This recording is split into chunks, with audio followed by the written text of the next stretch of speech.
Mr. Bennett here, checking in from Coronation, quarantine, whatever we want to call it, with the first installment of our lecture series for 11th grade U.S. history. And today we're going to be looking at lesson 1 of chapter 15, which covers 1969 through 2000. And lesson 1 is going to cover Richard M. Nixon, a pretty notorious president. So let's jump on in with just a quick warm-up question, and feel free to pause this video at any time so you can write this down or kind of look at it, do what you need to. So we've got a little free response warm-up. I want you to look at this question on your screen and maybe jot down some notes, get the historical juices flowing.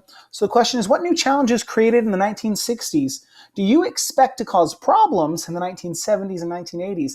And how do you think the leaders of the United States will handle those problems based on what you've learned of American history so far? So I want you to think of a couple issues maybe related to race relations in the 1960s and the civil rights movement, and particularly the Red Scare and the anti-communist sentiment of the 1960s. So go ahead and pause this video now, maybe jot some stuff down, and we'll actually come back to this in our next video. So moving right along, lesson 1, the Nixon Presidency from 1969 to 1974. We've got that cartoonish looking figure there in the center. That's Richard Nixon. This is an iconic pose for him, him holding up the two peace signs, right? He famously said that I am not a crook, when he is eventually, spoiler alert, accused of being a crook, a criminal. And we're going to see how that kind of unfolds over the course of this lesson. But this does a really good job of showing what Nixon was known for. On one hand, literally on one hand, being excellent with foreign policy and really solidifying our relationships with Russia and China. And on the other hand, just kind of botching things domestically and kind of acting a little bit like a tyrant or a dictator. So let's go ahead and continue on with Emperor Nixon. There he is, that stunning young fellow, president number 37. So the reality was that ever since the New Deal with Franklin Delano Roosevelt in the 1930s, presidential power had been just kind of growing and growing and growing. And we've seen that continue onward even into today. And we saw that throughout both World War I, World War II, the Cold War, Korea. And as we go further into this lesson and into the next chapter, we'll see that really culminate in the 2000s with the Patriot Act. Now, going into Nixon's presidency, we've seen Kennedy and LBJ use their executive powers and privileges as president to take swift action. You're going to see Nixon do that a lot as well. As in this time period, the 1970s and late 1960s, just about every family now has access to a TV, to radio, to newspapers. And so now the president is on really an international platform where he is not just a political leader, but a figure for the people. Really kind of fulfilling that promise that Teddy Roosevelt had said about being the steward of the people, right? He's out there and he's in front, and he is supposed to represent the interests of all of America. However, Richard Nixon kind of goes against that grain and establishes what we're going to call an imperial presidency, right? He acts like an emperor. So let's talk about some of the problems that Nixon has right off the bat. One, the whole Laos, Cambodia thing during the Vietnam War, where we kind of invaded Laos and Cambodia in order to kind of skirt around the Vietnamese forces and do that. That seemed like we were involving a nation or nations that weren't really involved in our conflict. 2, he gets in trouble for using public funds to remodel private homes, using the public money, tax money, to remodel his houses, right? Putting solid gold toilets in his houses using tax money. And then finally, the thing that ends up nailing him to the cross is using his connections with the FBI and CIA as president to spy on his political enemies and use that information to try to manipulate elections, right? That'll never happen again, right? We've never seen that before. All right. So let's talk about some of the things he does, or some of the things that happen here in the United States from 1969 to 1974. So Nixon really does embody what we would consider a modern Republican, right? That shift from old school Democrat to modern Republican has finally happened. He's against using the federal government to do things. He thinks that big business should be in charge, right? This is really a return to that idea of the government loving big businesses and corporations. He believes that you help people by giving money to the state and local government and letting those more local figures handle that money and where it should be distributed. And in theory, that's a great idea, right? Local leaders and local governments are better at gauging where that money is needed. However, as with the civil rights movement, we saw that sometimes the federal government really does have to step in to kind of force the hand of what we would call less progressive of governmental agencies. In terms of First Amendment rights, we see some challenges come up in the late 60s and early 70s. And one of the ones that is most likely to show up on any tests, particularly the STAR test, is the case of Tinker versus Des Moines. So you have these two siblings, the Tinker siblings, and they ultimately get suspended from their school for wearing the armbands pictured there on the top right-hand corner. It's just these little black armbands with white peace signs on them so that people knew that they were protesting the Vietnam War. They got suspended. They said, hey, that's a violation of our free speech. We're not distracting anybody. We're not causing a disruption in the classroom. We should be able to protest. It goes to the Supreme Court, and the Supreme Court does rule in favor of them and say, yeah, no, they're allowed to protest as long as they're not causing any undue distractions. Similarly, a couple of years later, with the case of Wisconsin versus Yoder, the outcome of this case determines that Amish children do not have to go to school past the 8th grade, since it protects their, since this would be a violation of their religious freedom. So all of you 8th graders, right, that don't want to go to high school, that want to just sit at home and play Fork Knife, right, or Apex Legends, the best thing you can do is be like, there's a religious reason, right? The Supreme Court will back you up.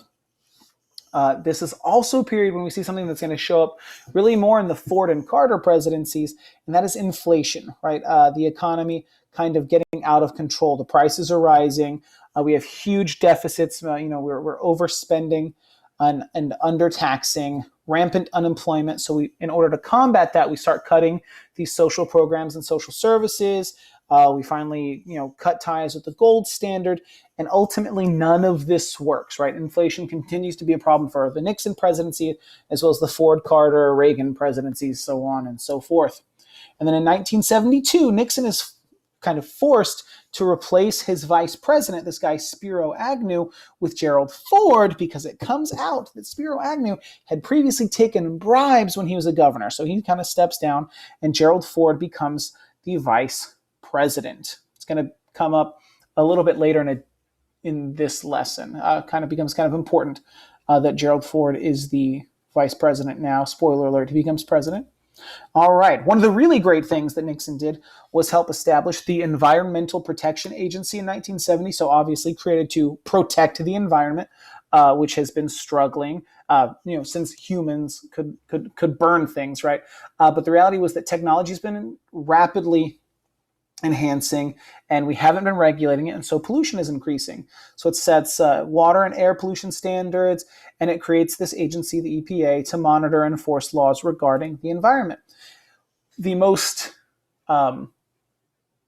lasting impact would be these environmental impact reviews that just determines that anytime you're building something or doing something that's going to have an impact on the environment, there has to be a scientific study and review of that impact, and if it is completely gross, right? If it is completely overwhelming and really detrimental, then changes either have to be made or that project will not be approved. And then in 1973, he also helps pass the Endangered Species Act, which allows the Fish and Wildlife Service to list and protect animals that are near extinction so that we can protect animals here in the United States. All right, and then in 1972, the Equal Rights Amendment becomes another hot button topic in the United States. So the entirety of the text of the Equal Rights Amendment, literally like just one sentence, is here on this first bullet. Equality of rights under the law shall not be denied or abridged by the United States or by any state on account of sex. The TLDR, right, the too long didn't read version, is that you just can't discriminate at all for any reason on the basis of biological sex. So this had actually been proposed back in 1932, 40 years earlier, had been on the docket every session of Congress for nearly 50 years, and it never gets passed, meaning that it doesn't get enough votes to get close to ratifying until 1972. However, it doesn't get through Congress, it gets through Congress, but it fails to meet the ratification requirements. It's short by like 3 states. Today, this has actually come back up recently because now another state has since passed it. And so now it's actually waiting, I think, to go to the Supreme Court, and they're going to determine if this will pass, because usually there's a statute of limitations placed on when these amendments can go into effect. So it's been reintroduced every single Congress, still hasn't passed, but it's gotten really close. Now, there is an incredibly outspoken critic of the Equal Rights Amendment, pictured here to the right with the Stop ERA sign emblazoned on her awful sweater, and that is Phyllis Schlafly. So she was this really anti-feminist critic of the Equal Rights Amendment who said that women should have the right, if they want it, to be supported and protected by men, and that being a woman could, if you wanted it, make you a protected class. And really her entire argument centered on the draft, because that was the topic at the time, right? We've got the Vietnam War is still going on, or has just ended, and they are afraid that if we are to have another draft and this passes, that means that women could get drafted, and that opens up a whole can of worms. She was also horrified of unisex bathrooms, and that's something that we are still overcoming today when it comes to issues regarding the LGBTQIA plus community and whether or not trans people should be able to use the bathroom that correlates with their identity. All right, so now let's move on to some of the things Nixon does internationally that work out really well for him. So even though he had botched Vietnam, despite supporting that process of Vietnamification, right, of pushing the responsibility for the war effort onto the Vietnamese, Vietnam was still, an absolutely awful affair, and he does get saddled with the blame for it. He does find success in both China and the Soviet Union, these two other major communist countries. So in China, right, as our president would say, he reopens communication with them. It's the first time we've had open communication with them in years. Previously, we'd only communicated with the Taiwanese nationalists, that meaning the government that had been chased out of the country when Mao Zedong had established his communist regime. We only recognized the former nationalist government, the capitalist government, the democratic, quote-unquote, government as the legitimate government. But now we're communicating with communist China, mainland China. And so he becomes the first president to visit China. He meets with Mao Zedong, and they shake hands, and everything's wunderbar, right? It's all great. Now, just north of China, right, and the USSR and Mother Russia, the Soviet Union, we have continued this practice of détente, right, of détente, where we relax tensions, where we kind of de-escalate. That is the idea. And he's the first president to visit Moscow, goes to Russia, and both sides agree to stop making so many nuclear weapons. And this process is called the SALT Acts, the Strategic Arms Limitation Talks, where we're going to limit the development of nuclear weapons and defensive missiles. In exchange for them knocking that off over there, we, in turn, are going to sell grain and food products to the USSR to help them with their food shortages, because their particular brand of communism isn't really working out. So we also work with them towards the end of Nixon's presidency in the Arab-Israeli / Yom Kippur War, which we'll kind of talk about a little bit later. But we do need to know that tensions in the Middle East are heating up, and it's really going to come to a head during the Ford and Carter presidencies. Now for the big one, the Watergate crisis, the one that makes the Nixon empire crumble. So in 1972, right, you have these former CIA agents who were working for Nixon during his re-election campaign. They get caught breaking into the opponents, right, the Democratic Party's headquarters at this place called the Watergate Hotel and Office Building. They get busted. Then Nixon, right, when this comes out, tries to cover it up, and he says, oh, no, he's like, we're doing this for national security. It's really important that these guys were there. They're working for me. It's fine. It doesn't have to do with the election. Well, you've got these reporters, and they start connecting the dots between the break-in and the White House, and things start unraveling piece by piece. And so the Senate says, fine, we're going to look into this. And they create an investigative committee, and the Attorney General appoints a special prosecutor, a lawyer, to kind of look into what is happening and see if anything uncouth or illegal is going on, right? Not an impeachment yet. So one of the president's aide kind of blabs, and he points the finger at Nixon. He's like, no, he's definitely doing illegal things. And it comes out that Nixon, because he's a genius, had secretly recorded all of his own White House conversations, right? So that he could hold it against people or do whatever with it. But that means that now that the knowledge of those tapes existing is out in the world, people can then request those tapes, and that can also be used to essentially blackmail Nixon. So here on the right, we see a couple of images. On the bottom right, we see a U-Haul parked in front of the White House calling for Nixon's impeachment. And then we see newspapers talking about how Nixon had secretly recorded his phone in office discussions. So the Senate says, we want to hear the tapes. Nixon says no. He's like, that would be that could cause national security issues. And says no, we demand to hear the tapes, right? We have to maintain the system of checks and balances. Nixon says he has, and this has recently come up in the impeachment of Donald Trump, executive privilege. He says, since I'm the president, he's like, there are things that I can do that nobody can look into. And he refuses to comply because it could be bad for the public's interest, right? It could be bad for the country if people were to find out about what was on these tapes. And so ultimately, that goes to the Supreme Court. The Senate has asked him for something. He has said no, that is illegal. And so it goes to the Supreme Court in the case of United States versus Nixon in 1974.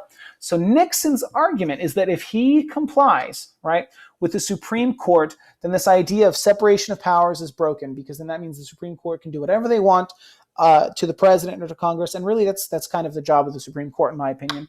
But the Supreme Court does rule against Nixon, say that, hey, man, you got to hand over the tapes. So no one is above the law. Even Nixon has to follow the Constitution. And so Nixon resigns before he can get impeached. So the tapes are made public. They prove that Nixon lied about the involvement, right? He said, I didn't have anything to do with Watergate. And he totally did. And so the House says, look, we're going to impeach him. Nixon quits before he can get impeached. And then Gerald Ford becomes the new president of the United States. And I think that's where this lesson is going to end. But we're going to have a quick quiz right here at the end if you want to follow along and do it on your own for a little bit of practice. Some questions about Nixon that have been on the STAR test in the past. So here we go. Question 1. We've got the Soviet Premier Leonid Brezhnev and President Richard Nixon, June 19th, 1973. This is on his trip to the USSR. So it says, what was the primary goal of discussions between these two leaders? I want you to take a moment, think about it. Why was Nixon in Russia? What was he working towards? If you have to pause this and think about it, that's fine. Now let's look at the answer choices. Was it F, to recognize the independence of former satellite states? G, to reach a formal agreement on weapons control? H, to negotiate the reunification of Germany?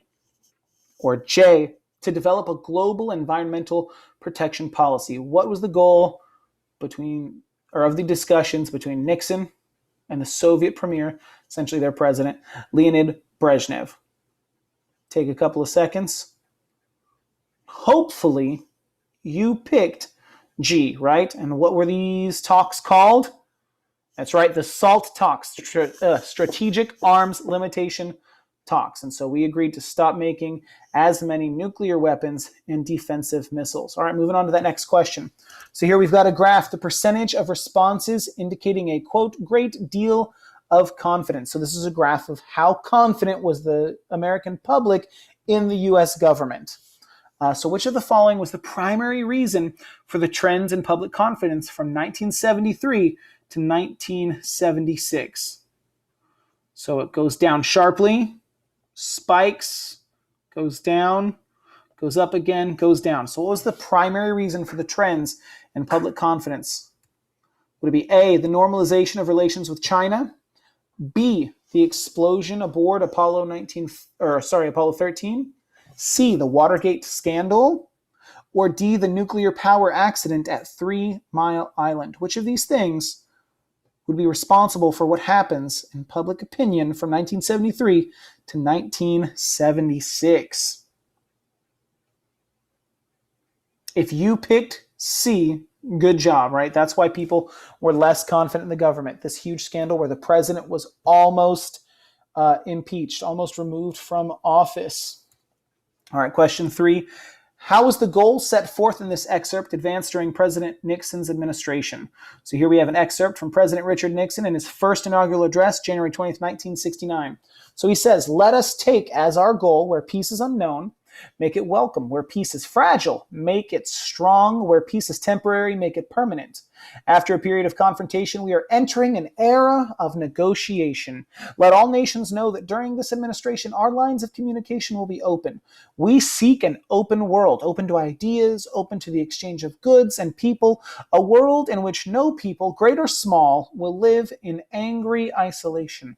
We cannot expect to make everyone our friend, but we can try to make no one our enemy. So how was that goal, set forth in the excerpt, advanced during President Nixon's administration? Was it A, by the normalization of relations with China, B, by supporting the Arab coalition during the Yom Kippur War, C, by escalating the bombing of North Vietnam, or D, by attacking enemy bases in Cambodia? If you picked A, good job, right? We worked things out with China and what other country or group of countries? The USSR/Russia. All right, one more question. Which statement correctly completes this timeline? So we have a timeline going from 1962 through 1973. So in 1962, in her book, Silent Spring, Rachel Carson warned the public of the consequences of widespread pesticide use. Then in 1970, 20 million Americans celebrated the first, quote, Earth Day, bold letters. And then they've got a big question mark in the blank saying what else happened in 1970. And then the Clean Air Act was passed, regulating air emissions from all sources. Then in 72, the Clean Water Act was passed, regulating the quality of surface waters. And in 73, the Endangered Species Act was passed, protecting threatened wildlife. Which statement correctly completes this timeline? What major event or what major piece of legislation happens in 1970 under the watch of Richard Nixon relating to the environment? Let's look at the answers. Is it A, the Centers for Disease Control petitioned Congress to eliminate waste treatment plants? B, the federal government created the Environmental Protection Agency to oversee environmental issues? C, the automobile industry began researching alternative energy sources? Or D, the president ordered the Public Health Service to deal with environmental pollution? Which of these things happens in 1970? If you picked C, that's the wrong answer. The answer is B, right? The EPA, the Environmental Protection Agency. All right, guys. We've got one more question. Surprise, surprise. Question 5. One action that influenced the U.S.-Soviet signing of the SALT I Treaty in 1972 was President Richard Nixon's what? So remember, SALT stands for Strategic Arms Limitation Talks. So arms meaning missiles, particularly of the nuclear, right, the atomic variety. So we want to limit nuclear bombs. So what action influenced this under Nixon? Was it F, the opening of diplomatic relations with China? G, involvement in the Watergate scandal? H, support of Israel during the Yom Kippur War?